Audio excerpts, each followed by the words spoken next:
उसका कारण यह है, या तो इस आदमी सोचते हैं ये बोलने वाला सब पागल है, नहीं है तो इस आदमी को कुछ समझ में नहीं आता। यदि पापी को सुसमाचार सचमुच में समझ में आएगा, वो पापी क्या करेगा? छाती पीटेगा, वो चिल्लाएगा। बाइबल के अंदर नया नियम में भी हम ऐसे लोगों को पढ़ते, जैसे मैंने कहा प्रेरितों की पुस्तक 2 अध्याय में, सुनने वालों का हृदय छिद गया, छिदने के बाद वो चिल्लाने लगा, भाइयों उद्धार पाने के लिए हम क्या करें? हृदय टूट गया, हृदय टूट गया। आज के सबसे बड़ी समस्या क्या है मालूम है? परमेश्वर खुद कहता है कि हृदय पत्थर जैसा है। उसका मतलब क्या है मालूम है? आप बाहर निकलो, ऐसे लोगों को आप देखेंगे, एक वाक्य जब बोलता है ना, उस एक वाक्य में कम से कम एक गाली होगा। ऐसे लोगों को आप देखते हैं, पता नहीं एक दिन में कितना सैकड़ों गाली बोलता होगा, गाली के बिना उसका मुंह खुलता नहीं है। देखा ऐसे लोगों को? पर समस्या वो नहीं है, समस्या यह है इतने सारी सैकड़ों गालियां एक दिन में बोलने के बाद भी रात में जाकर वो शांति से सोता है। मतलब क्या है? उसका हृदय पत्थर है, उसको दर्द नहीं लगता है।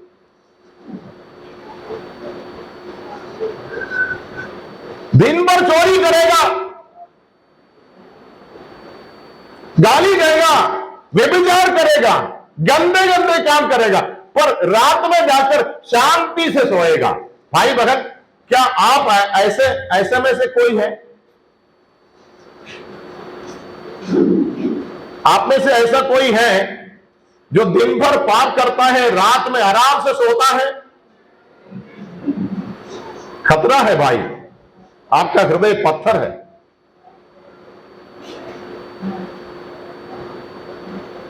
क्योंकि दुखता नहीं है, दर्द नहीं लगता, शर्म नहीं आता। जिस हृदय, पत्थर का मतलब क्या है? पत्थर का मतलब है जिसमें दर्द नहीं लगता है। आप पत्थर को ले लो, पत्थर को आप तोड़ेंगे, पत्थर टूट जाएगा, पर पत्थर को दर्द नहीं लगेगा। परमेश्वर कहता है पुराना नियम में, एहजकेल के पुस्तक में, मैं तुम्हारे अंदर से पत्थर का सा हृदय निकालकर मांस का हृदय दूंगा। यह है उद्धार, यह है नया जन्म। और नया जन्म पाने के लिए जरूरी है हृदय के अंदर वेदना आए।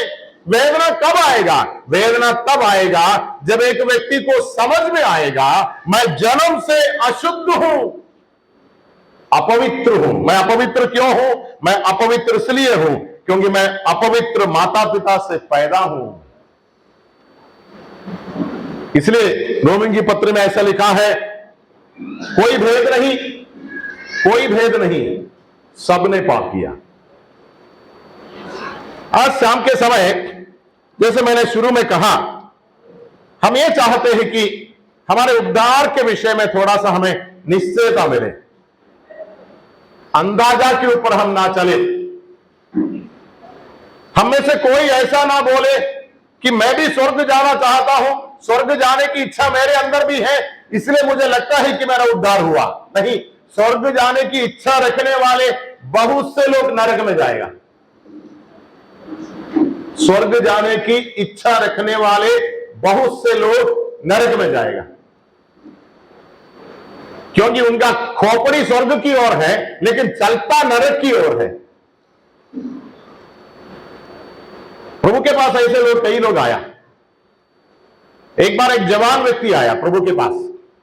प्रभु के पास आकर लिखा है कि घुटना टेका, दौड़कर आया, घुटना टेककर प्रभु से कहा, हे उत्तम गुरु, अनंत जीवन प्राप्त करने के लिए मैं क्या करूं? फिर प्रभु ने उनसे बातचीत किया। अंत में क्या हुआ मालूम है? वो व्यक्ति नौजवान था, उदास होकर, दुखी होकर वापस चला गया। क्या पाने के लिए आया? अनंत जीवन पाना है, मतलब मुझे स्वर्ग जाना है। इच्छा क्या है? इच्छा स्वर्ग जाने का है, लेकिन प्यार पाप से है। ऐसे बहुत से लोग दुनिया में हैं, पाप से प्यार भी करना चाहता है और स्वर्ग में भी जाना चाहता है। एक संडे स्कूल में टीचर छोटे बच्चों को धनवान और लाजर के बारे में सिखा रहा था।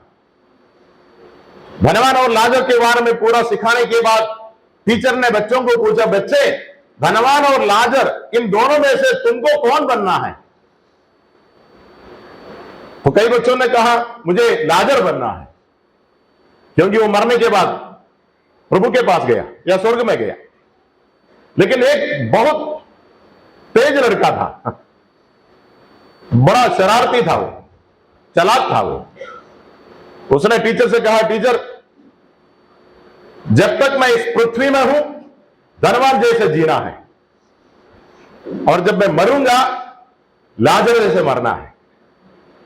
पता है, हम में से बहुत से लोगों की इच्छा यह है, हम में से बहुत से लोगों की इच्छा यह है, जब तक जिएगा पूरा मौज मस्ती से जिए, दुनिया में जितना मजा मिलेगा सारा मजा को ले ले, फिर स्वर्ग जा, फिर मरने के बाद ऊपर लिखो कि स्वर्गवास हो गया। होगा नहीं। लाजर जैसे मरना है तो लाजर जैसे जीना है। धनवान जैसे जिएगा तो धनवान जैसे मरेगा।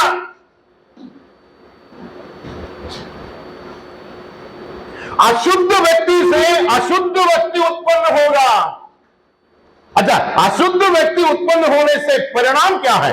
मैं एक दो वचन बंद करने से पहले आपको दिखाना चाहता हूं। प्रकाशित वाक्य के पुस्तक में आएंगे, 21वां अध्याय, प्रकाशित वाक्य के पुस्तक उसका 21वां अध्याय, उसके आखिरी पद में पढ़ता हूं, वचन 27।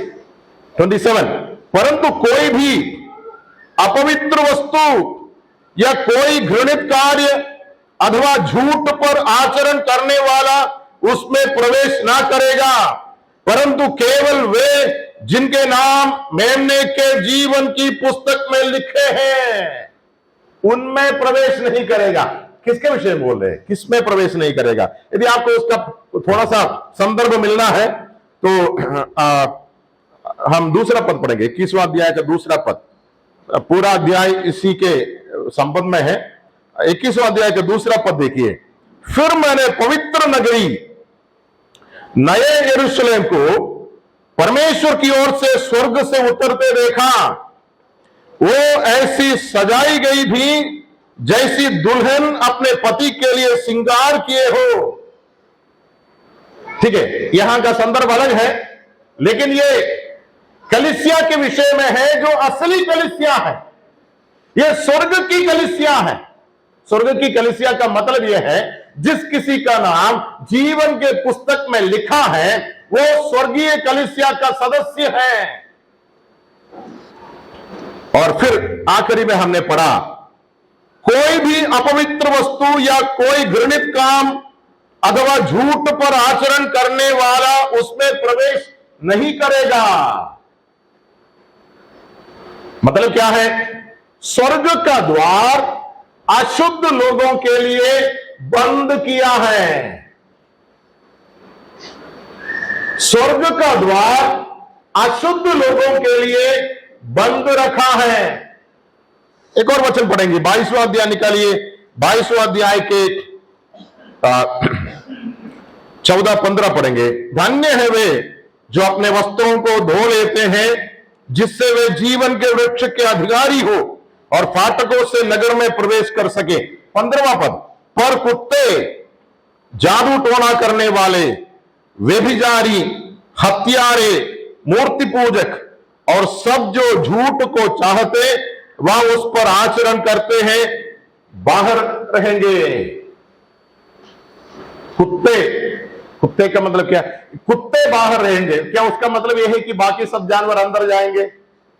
नहीं, ये कुत्ते जानवर नहीं है। ये कुत्ते चार पैर वाला जानवर नहीं है। ये कुत्ते किसके विषय में लिखा है? ये कुत्ते अशुद्ध मनुष्यों के विषय में लिखा है। कुत्ते बाहर रहेंगे, मतलब ये नहीं कि बिल्ली अंदर जाएंगे, नहीं नहीं, वो कुत्ता नहीं है। ये कुत्ते जैसे आचरण करने वाले मनुष्य, कुत्ते के विषय में पत्रस की पत्री में एक शब्द और मैं दिखाऊंगा। दूसरी पत्री दूसरा अध्याय का 22वां पद देखिए।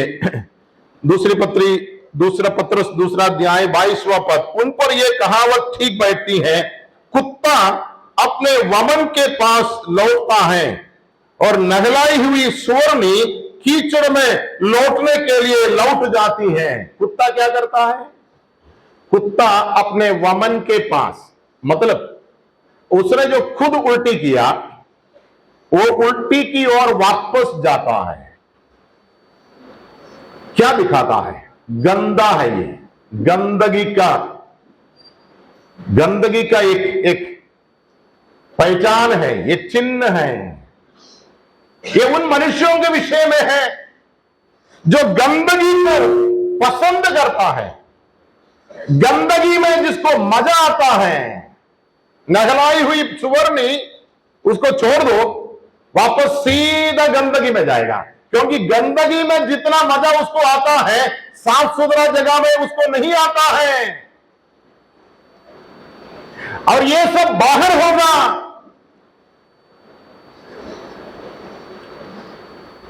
आज संध्या के समय में समाप्त करने से पहले ये प्रश्न एक बार फिर हम सभी अपने आप से पूछना है। हम स्वर्ग जाने के लिए तैयार बैठे हैं। पहला सवाल, क्या उद्धार पाया है? दूसरा सवाल, यदि उद्धार पाया है, क्या आज भी गंदगी से प्यार है?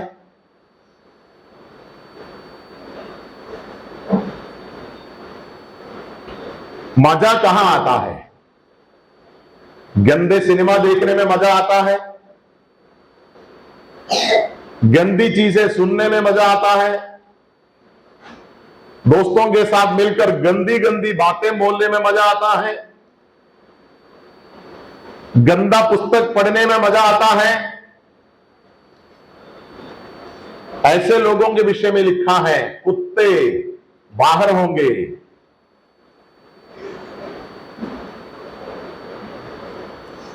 अशुद्ध वस्तु से सिर्फ अशुद्ध वस्तु निकलेगा,